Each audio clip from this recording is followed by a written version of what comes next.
In my pocket burned a single coin, my final lifeline. Would I clutch it in fear, or breathe life into one more soul's hope? Each heartbeat cried for survival, yet my hands reached out, choosing compassion over desperation. The morning began with emptiness, my wallet hollow, my cupboards barren, and my stomach gnawing at itself. All that remained was a single copper coin, worn smooth from years of exchange.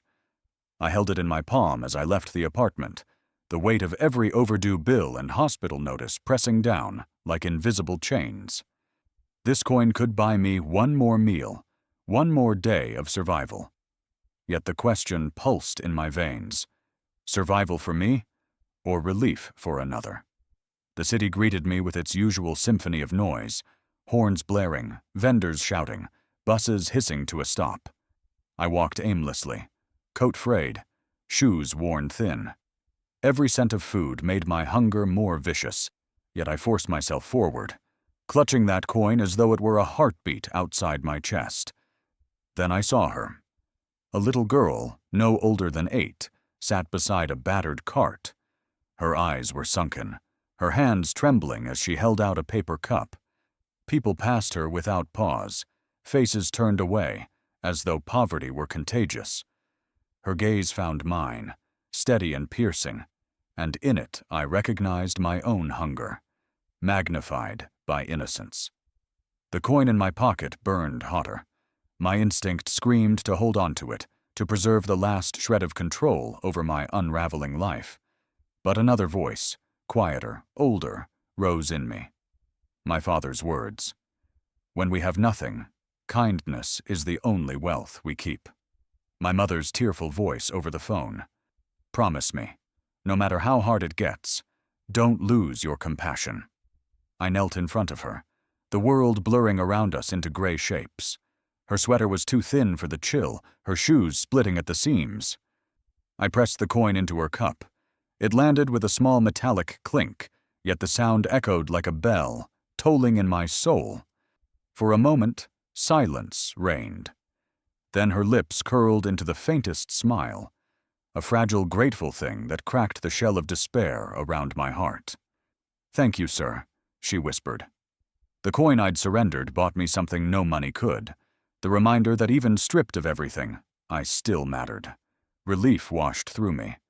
The world had not changed, yet I had. I stood, brushing rain from my coat, my chest warm despite the cold drizzle. The girl clutched the cup with both hands as if it were treasure, and in her eyes I glimpsed a spark of tomorrow.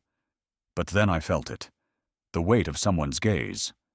Turning, I saw her, a tall woman in a scarlet trench coat, framed under the glow of a cafe sign. Dark hair swept into an elegant chignon, crimson lips, storm-gray eyes that held me in place. She did not look away. Her expression was unreadable, neither judgment nor pity, but something sharper, as though she had been waiting for me to act. My pulse stumbled. Why was she watching? Who was she? The girl scampered off, coin tucked safely away, leaving only steam curling from the cart and the rhythm of rain against pavement. The woman remained, unmoving. Something about her presence felt like a test, unspoken, yet binding. I stepped closer, unable to resist the pull. Every nerve in me screamed caution, yet a strange hope tugged me forward. We stood face to face, the city's bustle muted around us. She tilted her head slightly, lips curving into the faintest smile. Then she extended her hand. Resting on her palm was a card, thick, glossy, embossed with a golden crest. Its edges caught the light like a beacon. My heart lurched. I hesitated. I had given away my last coin. All that remained was fear. Yet the memory of the girl's smile pressed me onward. Compassion, I realized, wasn't just about others. It was about the courage to accept a new path for myself. I took the card. Its weight was startling, as though it carried more than ink and paper, as though it carried a future. The rain intensified, applause from the heavens. Thunder rolled above, echoing the turmoil within me. I met her gaze and whispered, Thank you. Her lips parted, her voice smooth, deliberate. Come find me tomorrow morning, she said. We'll see what your last coin was truly meant to buy. She turned, boots striking the pavement with unwavering confidence, and disappeared into the neon haze. I stood frozen, the card heavy in my palm, my heart pounding like a war drum. I slipped it into my coat pocket, still damp from the rain. A coin had saved a child's hunger. This card threatened to reshape my entire destiny. As I slipped the card into my coat pocket, I realized this wasn't just an invitation. It was a precipice. The last coin I had given away had opened my heart. This card threatened to open my entire world.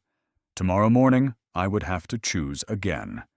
Cling to the ashes of my old life, or step headlong into the unknown power she held. She stood at the edge of the plaza, crimson coat a beacon in the gray drizzle. Her eyes never left me, sharp as blades yet unreadable as the storm. Who was she? Judge, savior, or something far more dangerous? My next step toward her felt like stepping into another life. The night bled into morning, and still her presence haunted me. That scarlet trench coat, that unwavering stare, it replayed in my mind like a refrain I couldn't silence. Who waits in the rain, watching a stranger give away his last coin? Who extends a card without explanation, only to vanish like smoke into neon haze? I hardly slept. The card lay on my nightstand, a sentinel of possibility. Its golden crest shimmered even in the dim light, daring me to believe it was real. My rent was overdue, my cupboards bare, my future as hollow as the walls of my apartment. Yet this single card, throbbed with promise. At dawn, I walked the streets with nervous energy. The rain had slowed to mist, softening the world's edges. The plaza where we had parted yesterday felt transformed, still gray, still cold, but alive with anticipation. I searched for her, heart pounding with each step. Then I saw her. She stood near the fountain, her coat gleaming red against the muted stone, dark hair swept back with effortless grace. Even at a distance, her presence radiated control. She wasn't just standing there. She was commanding the space, as if the plaza itself bent to her gravity. I froze, uncertain whether to approach. What if the card was a trap? What if she was some scam artist, or worse, a predator who preyed on desperation? But then she turned, her gaze locking onto mine with surgical precision. There was no escape. I forced my legs forward. Each step echoed against the plaza tiles, a drumbeat leading me toward something I couldn't name. "You came," she said, her voice low, controlled, carrying the weight of expectation. I nodded, my throat dry. "You left me little choice." Her lips curved, but not into a smile. More like acknowledgement. "Choice," she echoed softly. "That's the word." Few recognize when they stand at its threshold. I pulled the card from my pocket, holding it between us. "What is this?" "An invitation," she replied. "Not to dinner, not to games, but to transformation. What you did yesterday proved something I frowned." "Proved what?" "That you are willing to give when you have nothing. Most men fail that test. You did not." Her words landed like stones in my chest. A test. Had she been watching me before the plaza? Was the girl in rags a coincidence, or part of something larger? My suspicion flared, but so did curiosity. "You make it sound like you've been waiting for me." "Not waiting," she corrected. "Watching, measuring, and now, offering." The mist thickened, curling around us like a veil. Her coat blazed against it, her eyes never wavering. "I see hunger in you," she continued. "Not just the hunger of an empty stomach. Hunger for meaning, for power, for a life where your choices echo further than your own four walls." My chest tightened. She wasn't wrong. I thought of the girl's smile, the warmth I'd felt in that fleeting act of kindness. For the first time in years, I had mattered. "What do you want from me?" I asked.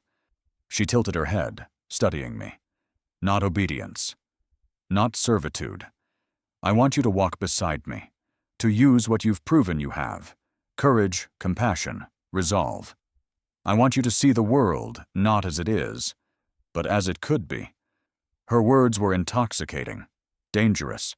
Every syllable seemed designed to slip under my defenses. "And if I refuse?" I asked quietly. "Then you go back to your life," she said simply. "Your rent notices, your hollow cupboards, your quiet despair. Nothing changes. No punishment. No retribution. Just nothing." The choice hung in the air between us, heavy and suffocating. The plaza seemed to fade, leaving only her eyes, her voice, and the card still burning in my hand. "You don't even know me," I whispered. "I know enough," she said. "I saw you give away survival for compassion. That is all I needed to know." I swallowed hard, my pulse thundering. Part of me screamed to walk away, to escape before I was consumed. But another part, deeper and stronger, urged me to step forward, to see what lay beyond the scarlet curtain she was pulling back. Finally, I asked the question that had haunted me since last night. "Who are you?" Her answer was quiet, but it cracked the air like thunder. "Cordelia Vance." The name landed with weight, though I didn't yet understand why. Recognition stirred at the edges of my memory. News headlines, whispers in financial columns, rumors of a woman who built empires with elegance and ruthlessness. If she was who she claimed, then this was no coincidence. Cordelia extended her hand. "Walk with me, and see how far a single coin can carry you." I took her hand, and in that moment, the plaza disappeared. The drizzle, the fountain, the gray morning, all of it dissolved into a single truth. I had stepped into the stranger's world, and nothing, not even my last coin, could buy me a way back. Her card felt like a key to another life, impossible weight in my fist, shimmering with promise and fear. All night I wrestled with doubt.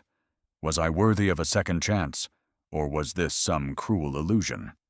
Yet as dawn's pale light edged into my room, I realized nothing would ever feel ordinary again once I chose to follow her call. The card lay on my nightstand, glowing faintly in the lamplight, its golden crest refusing to let me rest. Every time I closed my eyes, it reappeared, reminding me that yesterday's act of kindness had pulled me into something larger than myself. I hadn't eaten, hadn't paid my rent, hadn't answered the mounting calls from creditors. Yet here was a door, no, a gate, standing open. By sunrise, my decision was made. I would go. I dressed in the best I had: creased trousers, a faded shirt, shoes polished until the leather nearly cracked. My reflection in the mirror was a man caught between defeat and hope. Tucking the card into my pocket, I whispered, "Let this mean something." The city pulsed with routine indifference as I rode the subway. Crowds jostled past me, chasing deadlines and lattes. But for me, every step was weighted, every glance at the card in my pocket a reminder that my life might shift forever. When I emerged from the station, the Sterling Tower rose above me, steel and glass climbing into the clouds, reflecting the morning sun like a beacon. My chest tightened. I had no business entering a place like this, but the card burned in my palm, urging me forward. The revolving doors gave way to a lobby of marble and glass, polished to perfection. A waterfall trickled behind the reception desk, and chandeliers scattered prisms across the floor. I froze, awed, until a guard gestured for the card. He scanned it, glanced at me, and said with surprising warmth, "Mr. Khan, proceed to the 57th floor." My throat tightened. They knew my name. The elevator doors whispered open, and I stepped inside. Numbers lit in sequence: 10, 20, 35. My reflection stared back from mirrored panels, nervous, unsteady, yet charged with anticipation. At 57, the doors opened onto a hushed corridor lined with abstract art and soft lighting. At the far end, double doors bore the same crest as my card. I pushed them open. The room took my breath away.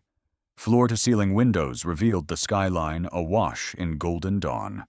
Walnut floors gleamed under a chrome desk. Sculptures and awards lined minimalist shelves, but all of it paled beside her.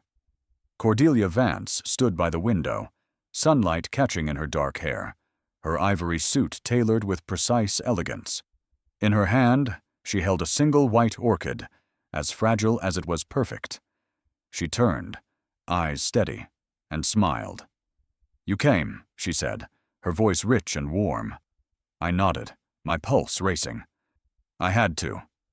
"Not everyone does," she replied. "Most fear opportunity when it knocks. They think themselves unworthy." I swallowed, words failing me. She gestured to a leather chair. I sat, stiff and uncertain, while she placed the orchid in a vase and settled across from me. "Yesterday, you gave away your last coin," she began. "Most men would cling to it. You did not. That choice proved something no resume or credential ever could, that your values outweigh your fear." Her gaze pinned me in place, both gentle and merciless. "I've built empires," she continued, "but wealth is nothing without integrity. I am searching for those rare few who can carry both compassion and power without corrupting one or the other." I fidgeted, torn between pride and doubt. "But I'm no one," I confessed. "I have nothing." Her lips curved into a knowing smile. "Exactly. And yet you gave. That is why you're here." She reached into a drawer and withdrew a black envelope sealed with wax. Sliding it across the desk, she said, "This is your invitation. Inside lies a challenge, not of wealth, but of resolve. Open it, and you step into my world. Refuse, and nothing changes. Your choice." My fingers trembled as I touched the envelope. It was heavy, far more than paper should weigh. I thought of the girl's smile when I gave her that coin. I thought of my father's words. "When we have nothing, giving is still our greatest power." The city beyond the glass shimmered in the morning light, vast and unyielding. I realized I was standing on the edge of something I could neither predict nor control. Slowly, I lifted the envelope. She leaned forward, eyes bright. "Open the envelope," she said softly, sliding a thick black packet across the desk. My fingers trembled as I touched it, knowing that within lay the first step into a world I had never dared enter, and that whatever waited inside could rewrite not only my future, but the fate of countless others who depended on the kindness I once nearly squandered. As the city hummed below, I realized this golden invitation carried stakes far greater than I could yet comprehend. Marble floors, glass walls, and a view that stretched to tomorrow. Every step felt surreal, as if I'd slipped into someone else's dream. The city's pulse thumped far below, muffled by the cavernous lobby and the hush of hushed conversations. I could almost hear my own heartbeat echoing off the polished stone, reminding me that this world of possibility was only mine if I dared step fully inside. The moment I crossed the lobby behind Cordelia Vance, I felt the difference between the world I knew and the one she commanded. Every inch of the sterling tower seemed designed to intimidate and inspire. The marble floor gleamed with golden veins like constellations. The soft cascade of a waterfall feature soothed the space, but my nerves refused calm. My shoes squeaked faintly, betraying me among the silent efficiency of those in pressed suits and polished heels. Cordelia walked ahead of me, ivory suit flowing, every movement deliberate. She belonged here. I did not. And yet, for reasons I could not comprehend, she was leading me further inside. She gestured toward a private seating area. 2 armchairs faced a low coffee table where porcelain cups steamed gently. A barista, silent and precise, operated a gleaming espresso machine that hissed like a living thing. The air smelled of roasted beans and citrus from a vase of orchids on the table. "Sit," she said, voice soft yet commanding. I obeyed instantly. She lowered herself opposite me, posture relaxed but eyes sharp. The barista slid a cup toward me. I wrapped my hands around the warm porcelain, steam curling upward in lazy spirals. I sipped, and to my surprise, it tasted richer than any coffee I'd ever known. Velvety, bittersweet, grounding. For a moment, I forgot the hunger and exhaustion that had been my constant companions. "How does it taste?" Cordelia asked, studying me. "Perfect," I murmured, though I knew perfection wasn't in the coffee. It was in what it represented, that I was welcome here, if only for this fragile moment. She smiled faintly. "This building is designed for clarity of thought," she explained, sweeping a hand toward the soaring glass walls. "Here, fear is useless. Vision is everything." Her words rang inside me. I thought of my frayed coat, my debts, my mother's hospital bills. Vision had always seemed like a luxury I could not afford. Cordelia leaned forward slightly. "Tell me your story," she said simply. "All of it." My throat tightened. For years, I had hidden my failures behind polite half-truths. But here, her gaze stripped me bare. So I began. "I lost my job 2 months ago," I said. "They called it downsizing. Rent piled up. My phone filled with threats from creditors. My mother's chemotherapy bill came due. I felt trapped in shame. My voice faltered, but I pushed on. Yesterday, I had 1 coin left. I gave it to a hungry child on the street. It was all I had, but it felt like the right thing to do." The confession left me trembling, yet lighter. She listened intently, without judgment or pity. When I finished, silence settled over us, broken only by the waterfall's gentle murmur. Finally, she said, "That choice revealed your courage. Compassion is rare in this city. Most people spend their last coin on themselves. You gave yours away. That is why you are here." Her words stunned me. Where I saw weakness, she saw strength. My chest ached with a fragile pride I had long forgotten. Cordelia reached into her coat and withdrew another envelope, black and sealed with wax. She slid it across the table, its weight undeniable. "This," she said, "is your first test. Inside is not money, but a challenge. It will prove whether your compassion can build more than kindness, whether it can build something that lasts." My fingers closed around the envelope, trembling. Outside the glass, the city shimmered under rising sunlight, oblivious to the choice before me. I thought of the girl's smile, the relief in her eyes. If that single act could matter, what might I achieve with more? My heartbeat quickened as I cracked the wax seal. My heart thundered as I tore the seal. The moment wax cracked, the elevator bell chimed. The doors slid open, revealing her private lobby swarming with poised assistants. She stood at the threshold, silhouette magnified by the panoramic morning light, her expression unreadable. "This is the first page of your new story," she said, stepping aside. My breath caught. What awaited me inside would demand every ounce of my courage, and redefine everything I thought possible. Inside that envelope lay not money, but a mission, to prove that character eclipses coin and courage trumps hardship. The sealed flap fell away like a judge's gavel striking its verdict. Rescue Division Nova. Sales down 40%. Morale at rock bottom. Employees ready to quit. No cash to pad my pockets, only a lifeline of expectation and a ticking clock. My fists clenched on the folder's edge as I realized this was far more than a test of skills. It was a trial of my very soul. The boardroom stretched around me like a courtroom, its smoked glass walls reflecting my uncertainty back 100 times. At its center sat a table scattered with reports marked in red, each page shouting the same story. Collapse. On the screen behind me, Division Nova's sales graph slanted downward, brutal and undeniable. I held the black folder Cordelia had given me, its contents now my responsibility. Every executive's eyes pinned me as I stood. Most wore skepticism, some hostility. I was no polished CEO, no seasoned strategist, just a man who had once given away his last coin.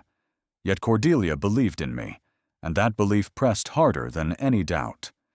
I drew a deep breath and began. Divisionova is dying, but not from weak products. Its illness is disconnection. Customers no longer feel we belong in their lives. Employees no longer feel part of something worth building. That must change. Immediately, I clicked the remote. Images of shuttered storefronts and disengaged workers appeared on the screen. Murmurs filled the room, but I pressed forward. Phase 1. Ground-level engagement, I explained. Instead of faceless campaigns, we meet people where they live.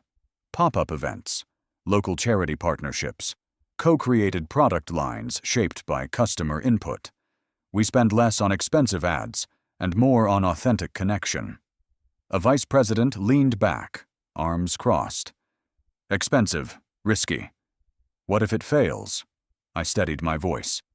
It costs less than failed billboards, and it builds loyalty money cannot buy. The proof is measurable. Sales rebound in targeted zones, sentiment scores, repeat customers. We track it week by week. The next slide read Phase 2, Empowerment. We ignite employees' creativity. A company-wide app lets them pitch ideas. The top are funded instantly. Recognition, small equity stakes, autonomy. Workers become innovators, not cogs. Some brows rose. The HR director whispered to a neighbor. I pressed on. Phase 3. Transparency, I said. Weekly updates, streamed town halls, open admissions of setbacks. Honesty earns trust, from customers and staff alike. Trust rebuilds reputation, and reputation restores revenue. The room hushed. For the first time, I saw flickers of intrigue in their eyes. My final slide showed projected goals. 15% sales growth in pilot markets, 30% morale boost, 50% surge in positive online engagement. Not lofty dreams, tangible targets. Silence pressed in. The hum of the projector filled the void. Then, at the far end of the table, Cordelia rose.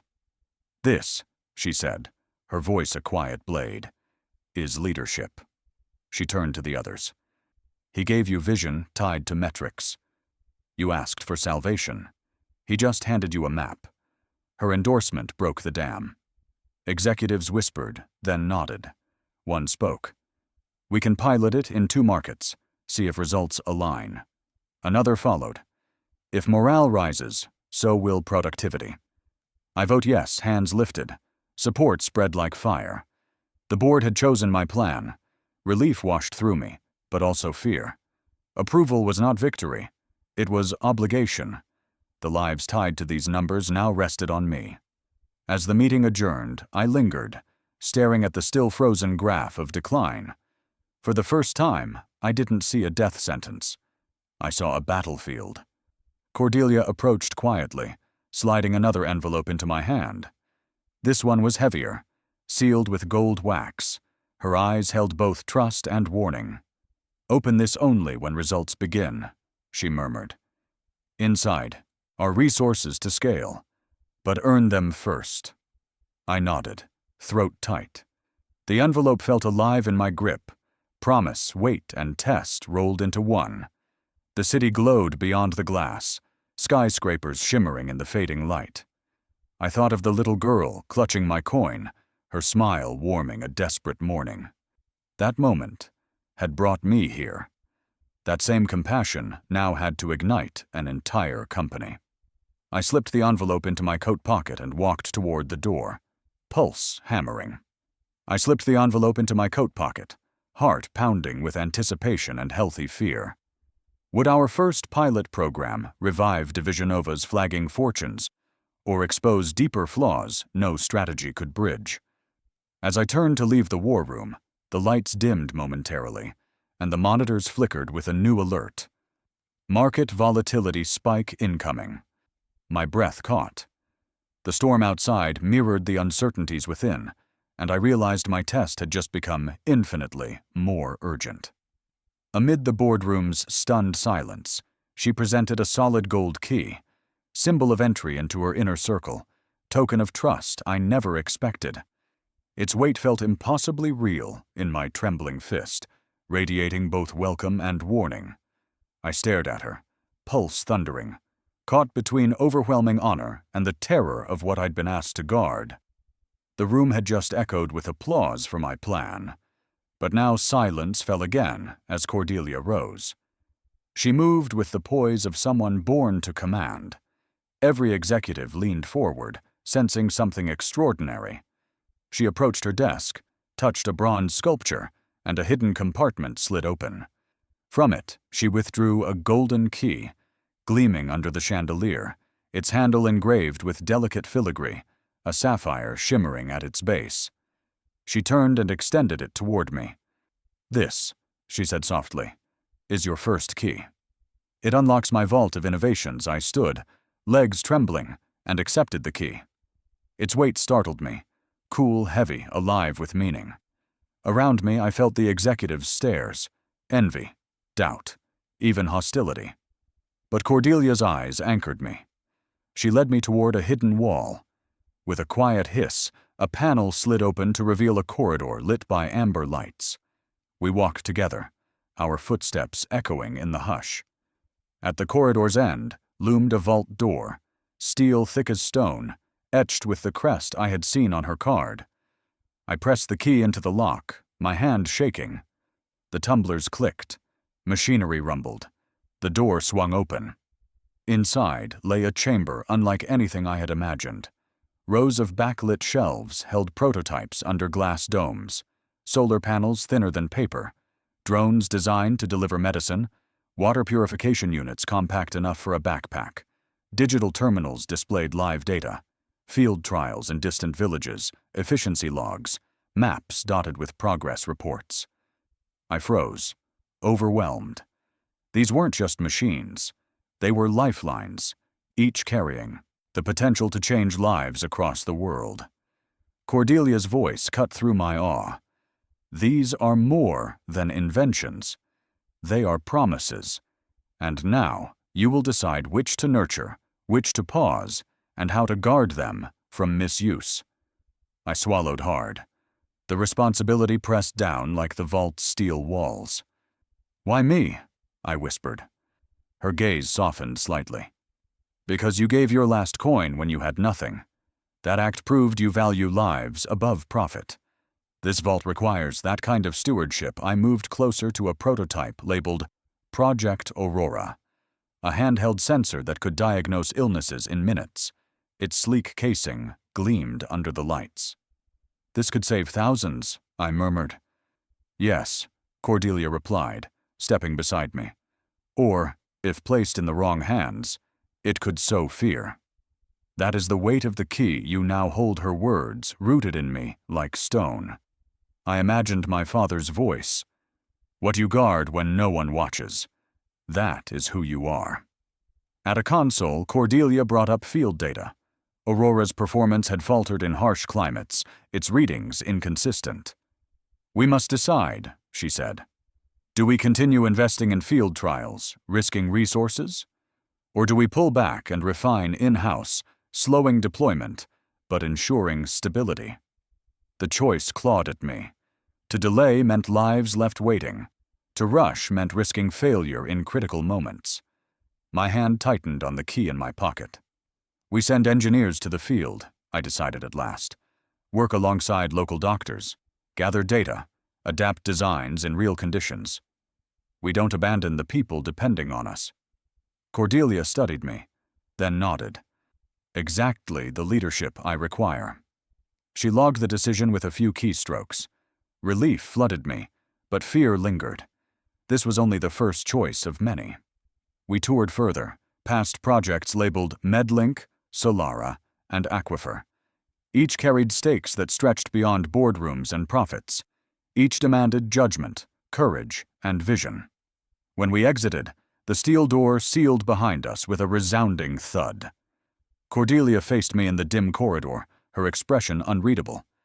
"Tonight," she said, her voice low, "you will choose who you truly are, guardian of these lifelines, or their greatest threat." The golden key glinted in my palm, heavy with possibility. I had been trusted with the heart of her empire. Now I had to prove worthy of it. Just then, the vault's security monitor chimed with an urgent alert. Unauthorized access detected in prototype chamber. Her expression hardened as she tapped the console. They've breached Cabinet 8C, our neural implant prototype. My pulse spiked. The first key had opened the door. Now I faced the true test. Protect these breakthroughs from those who would misuse them, and prove whether my courage could stand when everything hung in the balance. The boardroom that once shimmered with glass and authority now quaked, with raised voices and fractured alliances. Reports slammed on tables, tempers cracked like thunder. For the first time, I saw not just wealth and power around that polished oval table, but fear, raw and unmasked. The boardroom was no longer a sanctuary of polished glass and calm control. It had transformed into an arena. Executives leaned forward, fists hammering the table, voices rising in sharp crescendos. The air vibrated with tension, thick as a storm ready to break. Spreadsheets lay scattered like battle plans. Quarterly reports bore red slashes of decline. Market volatility alerts flashed on wall screens, numbers bleeding downward. Even the polished marble floor seemed to pulse with unease. Elizabeth Hawthorne sat poised at the far end, her red jacket blazing like a warning flare. She tapped her pen with deliberate rhythm, her expression cold, but her eyes alive with fire. "This," she declared, holding up a report, "is what happens when idealism runs unchecked. Resources diverted into charity projects, prototypes rushed into unstable trials, markets destabilized. We are not here to gamble with philanthropy. We are here to protect profit." Her words sliced through the room. Executives murmured their agreement, some nodding quickly, eager to align with her authority. Cordelia, however, remained unflinching. She leaned back, ivory suit pristine, her voice calm as still water. "What you call gambling, I call investing in humanity. Our prototypes are not toys. They are survival tools. If we hoard them, we lose relevance. If we deploy them, we gain loyalty beyond markets." Her words resonated, but the board remained divided. I sat frozen, the golden key heavy in my pocket. These arguments weren't theoretical anymore. They were battles over the projects I had just witnessed in the vault. Every raised voice was a vote on whether hope lived or died. One executive slammed his binder shut. Sales are plunging. Investors panic. And now rumors spread of leaks from the vault. If word gets out that we can't even secure our own prototypes, our credibility is finished. Elizabeth's gaze swept to me, sharp as a blade. "And who, may I ask, holds the first key?" My breath caught. Eyes turned toward me, suspicion flickering like sparks. The weight of their stares pressed down until my chest ached. I stood, throat dry. "Yes, I hold it. And yes, the vault is my responsibility. But securing it isn't about locking doors. It's about ensuring these inventions aren't strangled before they can serve the people who need them most." Elizabeth's lips curved in a cold smile. "Listen to him. The savior of the poor. Tell me, how much profit do starving children return on investment? How many dividends does compassion pay?" Her cruelty drew a ripple of unease, even from those who had nodded before. I felt anger rise, but I held steady. "Dividends are meaningless if the company rots from the inside," I said firmly. "If we show the world we value lives as much as profit, loyalty will follow. And loyalty is a currency stronger than stock price." The room fell silent. For a moment, I thought I had lost them. But then one executive cleared his throat. "There's merit in that," he admitted. Another murmured agreement. Elizabeth's eyes narrowed. She had sensed the tide shifting. She slammed her pen onto the table.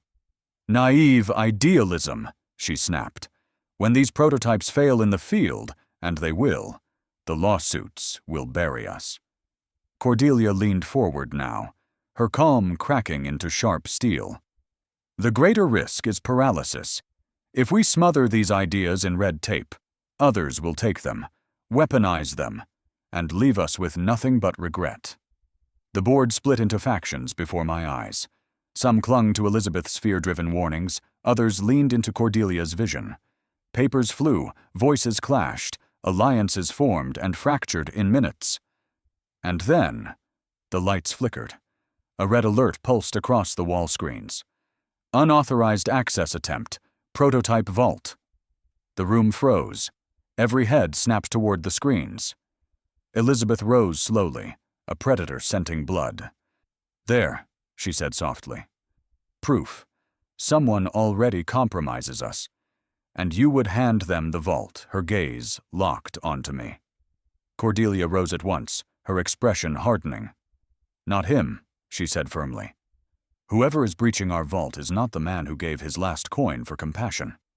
The boardroom fractured further, half demanding investigations, half urging restraint. Voices tangled, fear electrifying the air. I clenched my fists. The key in my pocket felt heavier than stone. My choices, my integrity, were suddenly under trial, not just by Cordelia or Elizabeth, but by every soul in that room. As alarms blared and the board dissolved into chaos, the monitors shifted to grainy footage, shadowy figures moving in the vault, their faces obscured, their hands prying at prototypes. My chest tightened. This was no random breach. It was orchestrated, precise. Elizabeth's satisfied smile told me she had known it was coming.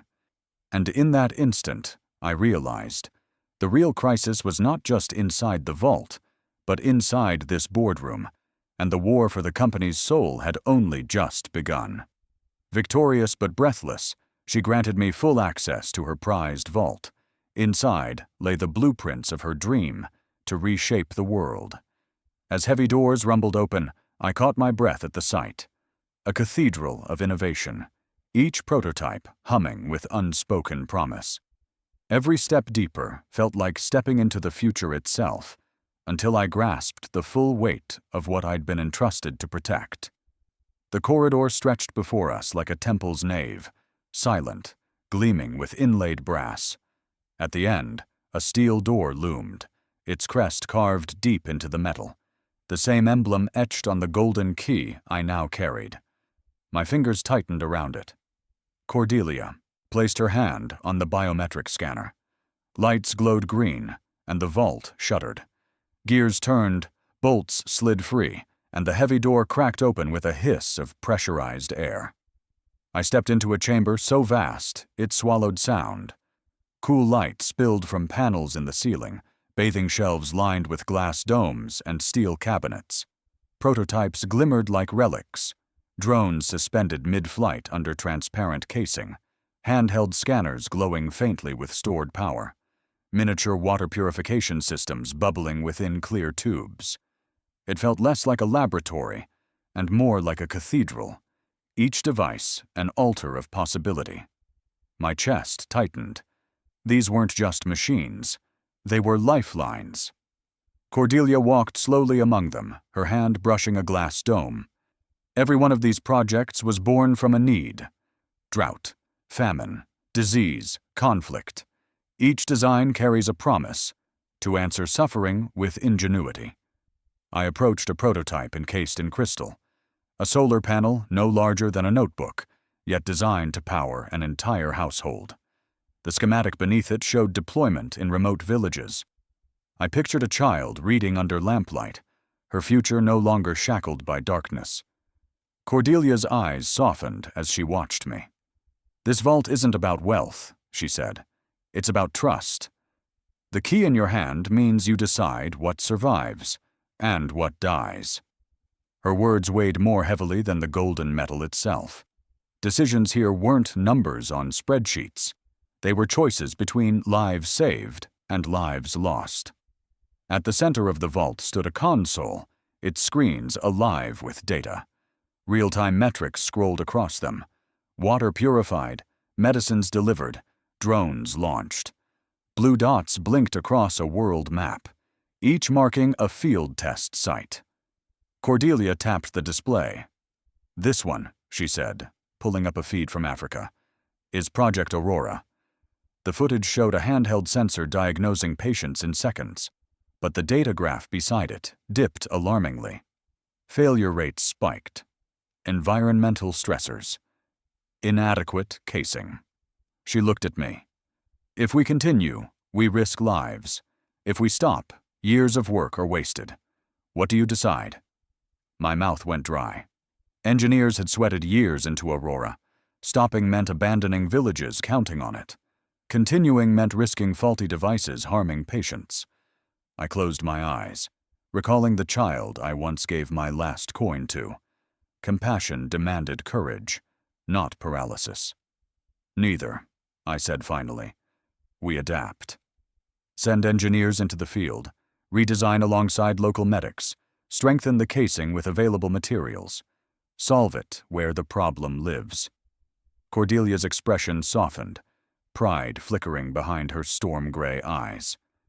"Good," she said quietly.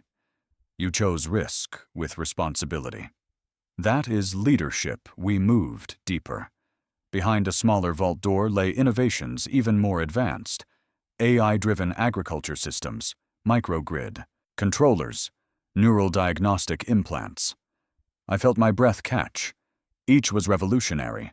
Each was dangerous in the wrong hands. She handed me a second key, smaller but just as ornate.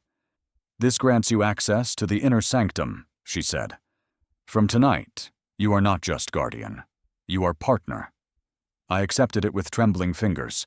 The golden filigree bit into my palm like a seal pressed into wax. My destiny had shifted from survival to stewardship. But before pride could settle in my chest, an alarm shattered the stillness. The monitors flared red. "Data breach detected Sector 3. My stomach clenched. Streams of code bled across the screens, signatures of an active intrusion. Cordelia strode to the console, eyes narrowing. "They're targeting Aurora," she muttered. "The same prototype you just defended." The vault's hum changed, systems whirring to counterattack. But the breach pushed deeper. Schematics flickered, files vanished, red alerts cascaded across maps. Cordelia turned sharply to me. "This is your test," she said, voice low and urgent. "Not to dream, but to defend. Will you act, or let everything fall?" The golden keys in my pocket pulsed with heat, or maybe it was my fear. Either way I knew. Compassion had carried me here, but courage had to keep me. As alarms blared and data streams flashed warnings, she handed me the key to the lab's secondary security node and whispered, "Lock it down. No exceptions." My breath hitched. The vault's treasures were poised between salvation and sabotage, and only swift action could save them. I pressed the key into the console, aware that in the next moments, I would determine whether these innovations would illuminate lives, or be lost to darkness forever. There, beneath schematics of hope, she entrusted me with a second key, the true gateway to her empire's heart. Its cool weight in my palm carried more gravity than any golden artifact I'd ever held. As I stood before the final locked door, I understood that beyond it lay not only her greatest ambitions, but my own destiny intertwined with every life we aimed to touch. The vault's alarms faded into uneasy silence. Cordelia led me down a side corridor, her heels echoing against steel. The golden key in my palm gleamed faintly under recessed lights, its filigree more intricate than the first. We stopped before an unmarked wall panel. Nothing suggested its purpose. No handle, no engraving. Only a single keyhole shimmered like an eye. "This," she said softly, "is the control room. The heart of our entire network. What happens here decides whether our projects thrive or collapse. That key belongs to you now." My pulse thundered as I slid the key into the lock. The wall hissed open, revealing a chamber bathed in teal light. Inside, rows of consoles stretched in arcs, manned by analysts who barely looked up from glowing monitors. Towering screens covered the far wall, displaying maps dotted with pulsing icons. Blue lights marked water projects, green for renewable grids, yellow for education, red for medical relief. Numbers scrolled across the bottom. Liters purified, patients treated, homes powered. It felt like standing in the nerve center of the planet. Cordelia guided me to the central platform, overlooking it all. "Here, you'll monitor every initiative," she explained. "Your task is to balance need against resource. Every choice ripples outward." On the screens, 2 crises glared for attention. Left, Project Aquifer in East Africa. Wells drying, filtration units straining, safe water access plummeting. Right, MedLink clinics in refugee zones. Patient numbers exploding, but supplies dwindling. She folded her arms. "We can't do both at full scale. Do we expand Aquifer to prevent outbreaks tomorrow, or reinforce MedLink to save lives tonight?" The weight of her gaze pressed on me. Thousands of lives in either column. My throat tightened. I studied the metrics. Aquifer failures meant cholera outbreaks within weeks. MedLink shortages meant children dying tonight. Compassion urged me to both, but logic warned me of spreading resources too thin. I took a breath. We split, but wisely. MedLink gets 60% now. Mobile labs, telemedicine support, extra staff. Aquifer gets 40%. Rapid response teams in the field, redesigning filters with local technicians. We treat today's wounds, but we don't ignore tomorrow's. I tapped the console, overlaying projections. Refugee survival rates climbing 30%. Water access stabilizing at 20% improvement. Cordelia's lips curved faintly. Balanced. Bold. Exactly what I needed to hear. She pressed her hand to a scanner, confirming my directives. Across the floor, analysts relayed the orders. Numbers shifted as teams moved into motion. For the first time, I felt like I wasn't just a guest in her world. I was shaping it. She reached into her coat and handed me a sleek data pad. "This will track vulnerabilities, supply chains, field failures, cyber threats. You'll need it. Especially tonight," I swiped the screen. Red alerts blinked across the top. "Unauthorized access, Vault 8C." My stomach lurched. Before I could react, heavy boots thundered outside. Security squads poured in, weapons drawn. "Intruders in the network perimeter," one shouted. The analysts froze, hands suspended above keyboards. Cordelia's storm-gray eyes fixed on mine. "This is no simulation. They're coming for our core. You must lock us down." The golden key burned hot in my pocket. My choice wasn't just data, it was defense. I sprinted to the nearest console and launched the security grid. Red lines crawled across the map, intruders burrowing into our systems. My fingers flew, rerouting servers, encrypting files, isolating vulnerable nodes. Doors slammed shut across the compound with pneumatic hisses. "Seal Sector 3, I barked. "Divert traffic to the backup array." Analysts obeyed instantly, galvanized by my commands. Screens flickered, intrusion icons blinking out one by one. Cordelia stood tall beside me, her voice calm steel. "You've bought us time. Now finish it." I dug into the data pad, tracing the last intrusion path. With a final keystroke, I cut the saboteurs from our network entirely. Silence fell, broken only by the soft hum of restored systems. The world map glowed steady again. Blue, green, yellow, red, alive. Relief washed through me, but fear lingered. This wasn't just about technology. Someone wanted to destroy us from within. Cordelia placed a hand on my shoulder. "You've proven you can command in crisis," she said, voice warm with pride. "That's worth more than any invention in this vault." I swallowed hard, the second key cold in my palm. For the first time, I understood. Leadership wasn't privilege. It was weight. It was sacrifice. As we exhaled in the aftermath, her data pad chimed with a new alert. "Field unit reporting unexplained equipment failure in Sector 12. Possible sabotage." She frowned, tapping the screen. "They're not stopping," she said, eyes narrowing. "The saboteurs aren't just after prototypes. They're targeting our impact. We must find them. And fast." My pulse quickened. The true battle for her empire's heart had only just begun. Enemies lurked in the shadows. Once allies now threatened our every step, their betrayal sharper than any blade. In the blink of an eye, the ivory calm of innovation dissolved into the clangor of alarm bells and fractured trust. As security sirens redlined, I realized that our most dangerous foes wore the faces of colleagues I'd learned to admire. The vault had barely steadied from the last intrusion when new alarms shrieked through the control room. Red lights pulsed like frantic heartbeats across every wall. I spun, scanning consoles. This wasn't a digital breach alone. The system log screamed one word over and over: internal compromise. Cordelia's jaw tightened. It's them. They're inside the building. Her eyes, storm gray and unflinching, burned with a fury I had never seen. And worse, it's someone we trusted. I grabbed the second golden key instinctively, as though its weight could anchor me. Betrayal stung sharper than any enemy's strike. The faces of directors who had applauded our vision just days ago now floated in my mind.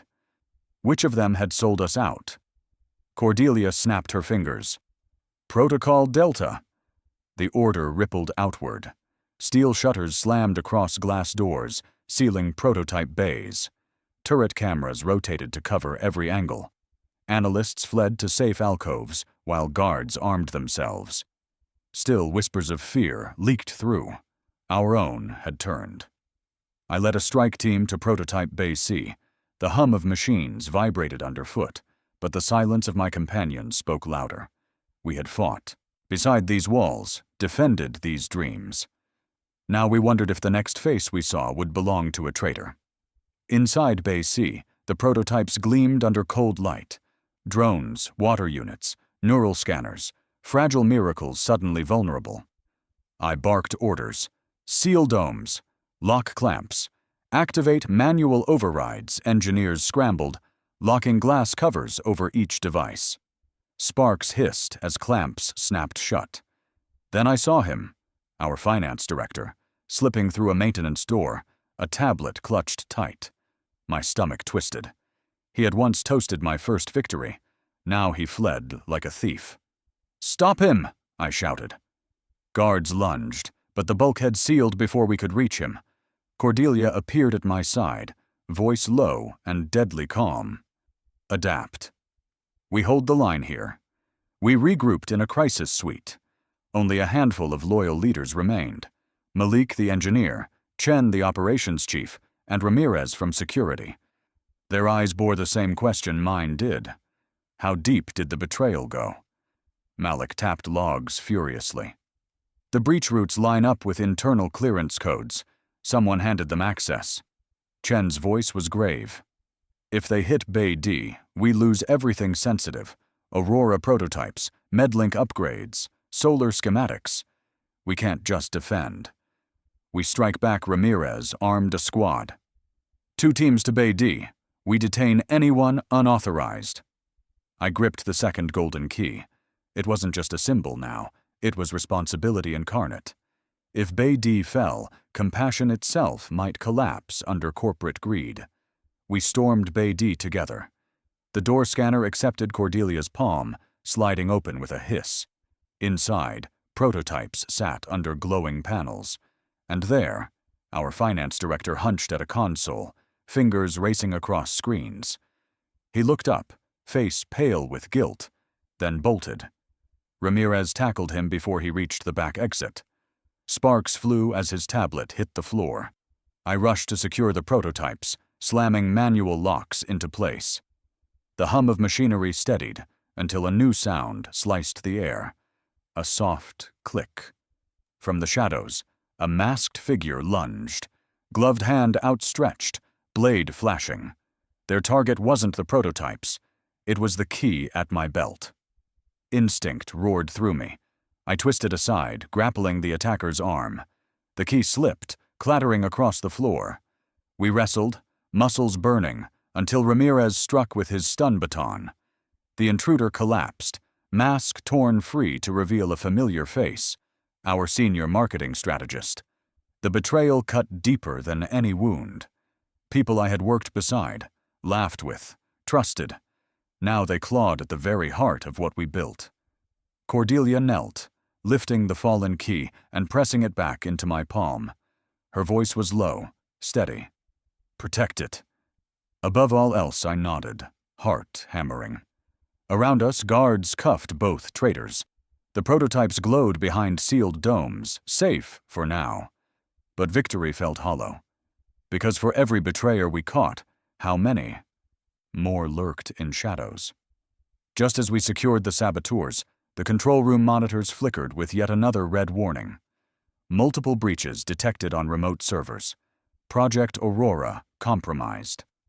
The vault's heartbeat grew frantic, and she turned to me, voice grave. "They're not done," she said. "We have to strike back, before they undo everything we've built." My stomach clenched. The shadows of betrayal still moved in the depths, and our fight was far from over. Cornered, we stood together, she and I, my worth no longer measured in coins but in courage under fire. As the vault's alarms faded into anxious echoes, every eye in the control room turned to us, hungry for leadership. In that crucible of crisis, I discovered that true value lay not in privilege, but in purpose, and the resolve to act. The sabotage had left the vault scarred, but not broken. Sirens dimmed into uneasy silence, replaced by the low hum of backup generators. Smoke curled faintly from sparking panels. Staff huddled near walls, faces pale, waiting, for orders, for hope, for someone to lead. Cordelia stood beside me, her ivory jacket streaked with ash. Her storm-gray eyes turned to me, unspoken expectation blazing. For the first time, I realized she wasn't just testing me anymore. She needed me. I stepped forward to the central console, palms slick with sweat. The datapad she'd given me still blinked with crimson alerts. Intrusion attempts, equipment failures, corrupted logs. Every line screamed collapse. But beneath the noise, I saw possibility. "Shield systems online," I announced, forcing strength into my voice. "We trigger the EMP net now, local only, 10-meter radius. Disable enemy devices, preserve our core servers." My fingers flew across the console. A low hum built, deepening to a resonant thrum. Then a pulse shot through the vault like invisible lightning. Enemy devices sparked and died, alerts blinking off one by one. The silence afterward felt like air after a storm. Charged, but calm. Exhales rippled through the room. For the first time in hours, we weren't losing ground. Cordelia leaned close, her voice low. "That was bold. But you'll need to do more than defend. You'll need to lead." Her words sank deep. I turned to the assembled team. Engineers, analysts, security guards, shaken but unbroken. "We're not victims," I said, voice rising. "We're guardians. Back up every file, encrypt with single-use keys, secure prototypes under triple lock, evacuate non-essentials, and you." I pointed to Malik, the wiry engineer. "Start prepping clean servers. No data leaves this vault compromised." They moved, galvanized. Cordelia activated the global uplink.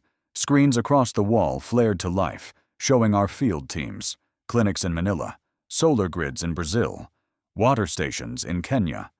Dozens of faces appeared, waiting. She spoke first. "We've been attacked, but we are still standing." Then she gestured to me. "He will guide you now." My heart pounded, but I raised my voice. "Listen. You've seen sabotage before. You've seen systems fail. But what matters is how we respond. Secure your sites. Lock down backups. Protect the people first. Project second. This isn't just technology. It's lives across the screens." Heads nodded. Operators scrambled. A chorus of "Yes, sir" echoed in fractured unison. Step by step, the Empire's pulse returned. Backup servers hummed. Regional nodes rebooted. files encrypted and synced. One by one, alerts faded from red to green. Hours blurred into focus. When the last progress bar filled, the room erupted, not in cheers, but in relieved silence. We had survived. Cordelia approached me, her face softer now. "You've proven more than loyalty," she said quietly.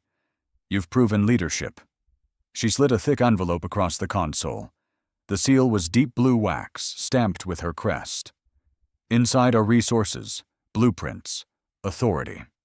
Use them to rebuild stronger than before I held it with trembling hands. For once, the weight felt earned. The team gathered, watching me. Their trust was no longer tentative. It was whole. I realized that my worth wasn't defined by a single coin given away, but by the courage to act when everything teetered on collapse. I tucked the envelope into my jacket as lights shifted from emergency red to steady operational white. Then the monitors flickered with a new alert. External network anomaly detected. Possible coordinated cyber attack incoming. She's at my side again, her voice quiet but urgent. The enemy adapts. We must stay one step ahead. My breath caught. Tonight we defended. Tomorrow we would fight, not just to protect, but to dominate the future we envisioned. When the doors opened again, I stepped forward, not as a beggar, but as co-architect of an empire founded on empathy and innovation. The roar of applause washed over me like sunlight breaking through storm clouds. In that moment, every trial, every sacrifice, every echo of the last copper coin seemed to converge into a single point of triumph. I was no longer defined by what I'd lost, but by what we would build together. The heavy doors of Sterling Tower's atrium swung wide. A wave of light and sound poured over me. Security guards formed an aisle, and employees lined the marble staircase, clapping, cheering, some with tears in their eyes. Confetti burst overhead, drifting down in a rain of gold and crimson. I blinked against the brilliance. Once, I had shuffled through alleys, clutching a single coin. Now I stood shoulder to shoulder with Cordelia, walking through a storm of celebration. The marble gleamed beneath my shoes.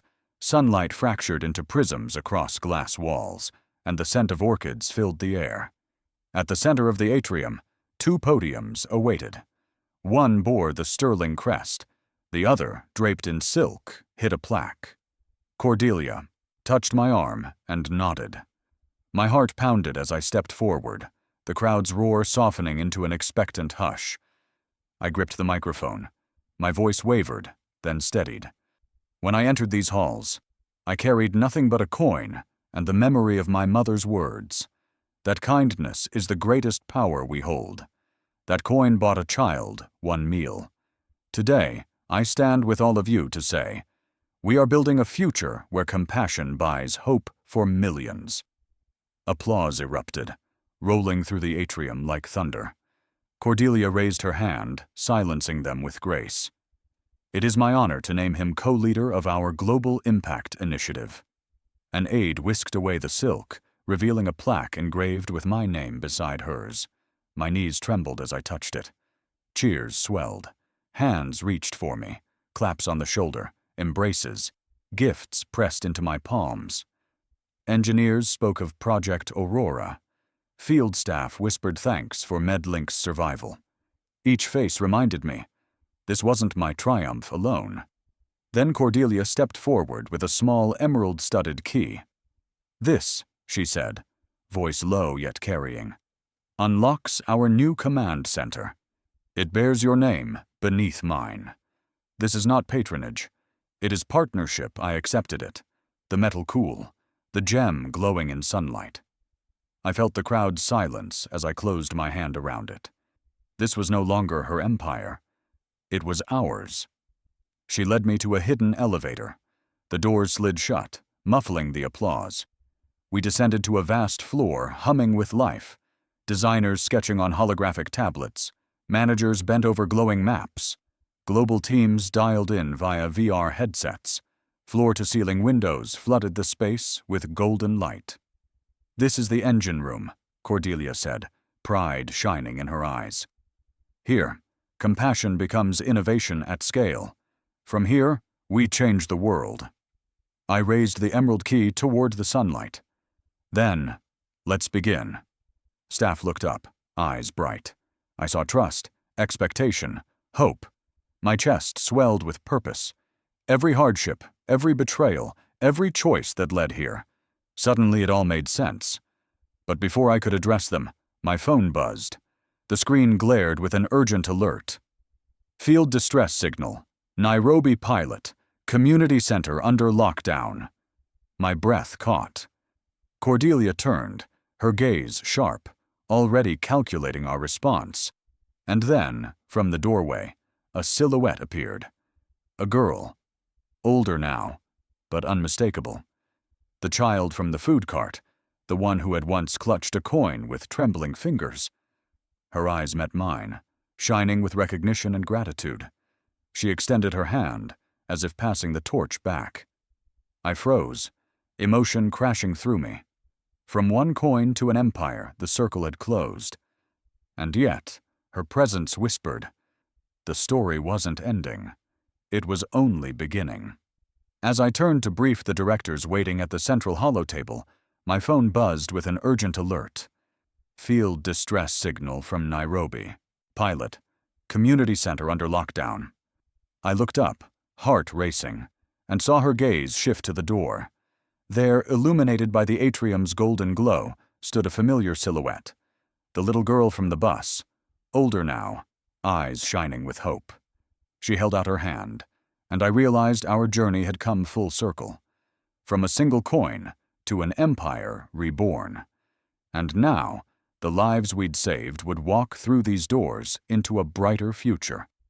If this journey from a single coin to co-architect of change inspired you, tap like, hit subscribe, and ring the bell to join our community of changemakers. Then drop a comment below sharing which moment moved you most, and share this video with friends who believe in the power of compassion and innovation. Let's keep the conversation going and build a brighter future together.